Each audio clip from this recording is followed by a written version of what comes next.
I'm Jeannie, and I'm here today from Jimmy Bean's Wool. And some of you have been following along with us as we're learning to sew around here at the shop. And Terry very graciously loaned me her machine because mine pooped out last night. And this is a good reason why you keep your machine really clean. Take good care of it. It is your friend. We want to be able to sew when we sew. And so I'm going to show you a couple quick tips on as you're working along on projects, what you should be doing on a regular basis. One, new needles are always important. Anytime you start a new project, it's not that big of an expense. It can make all the difference in the health of your machine and the success of your project. And there is a variety of needles. Make sure your sewing store gets you the right needle for your project, for the fabric. We'll do a video instructional eventually about needles, all different needles for different fabrics. There's a gazillion, and it really does make a difference. So what I want to show you today is just some quick tips on how to keep your machine up to date. I am not going to oil this machine or do anything like that. I don't know enough about that machine, but just some basics. As you're going along, you definitely need to be aware of where you need to oil and when you need to do the bigger maintenance on your machine. But what we're going to do today is, this is really, really important, especially if you have a thread cutter or anything in your machine, which I do in my machine, which is in the shop, to keep this area inside your machine clean. This is your presser plate, your face plate. This is your bobbin housing inside here.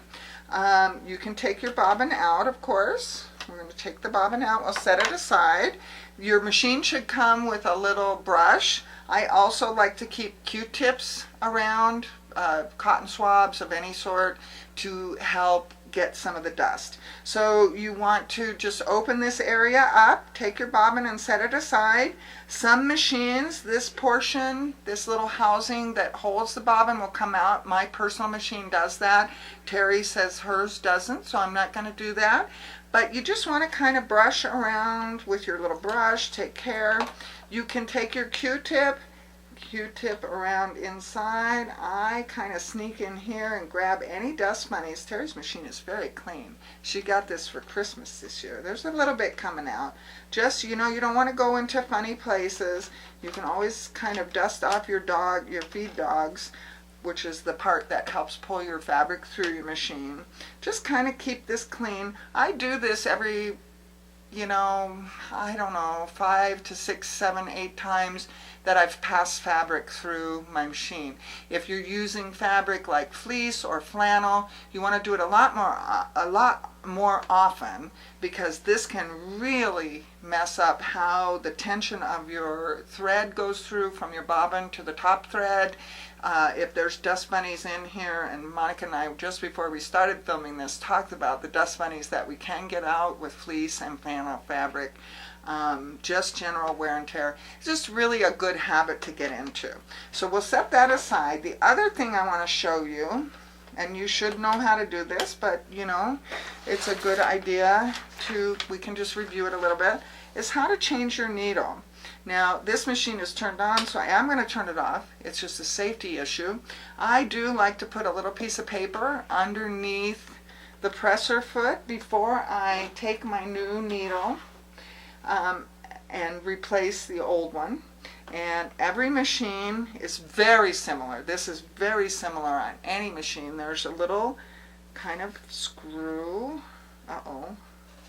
Here we go. Well, okay. Well, we may have to, I don't want to mess up Terry's machine, but there is a screw here that you should be able to just finger tight the screw. This needle will drop out, and like I say, I'm borrowing Terry's machine, so I'm hesitant to really crank on things. But all needles have a little flat edge on them, a little flat portion. You're going to want to know which way that will go in. It will only go in one way. Once you get this needle out, and you just will slip your needle up there and screw this in. Make sure you have your needle all the way to the top of the housing and secured with the screw. And this is nicely secured, Terry. Good job. I don't want to take her needle out, but again, I can't stress enough, starting any new project, new needle makes all the difference in the world, and also having the right kind of needle for your fabric. So this is just some basic tips that I do on a regular basis with my machine. It helps my sewing go so much better.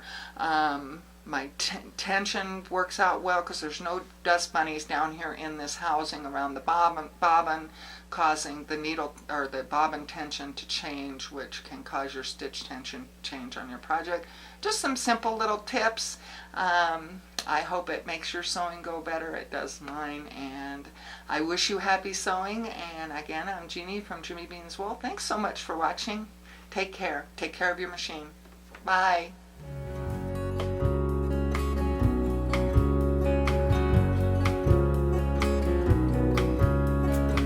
Thunder rumbles on this American summer night.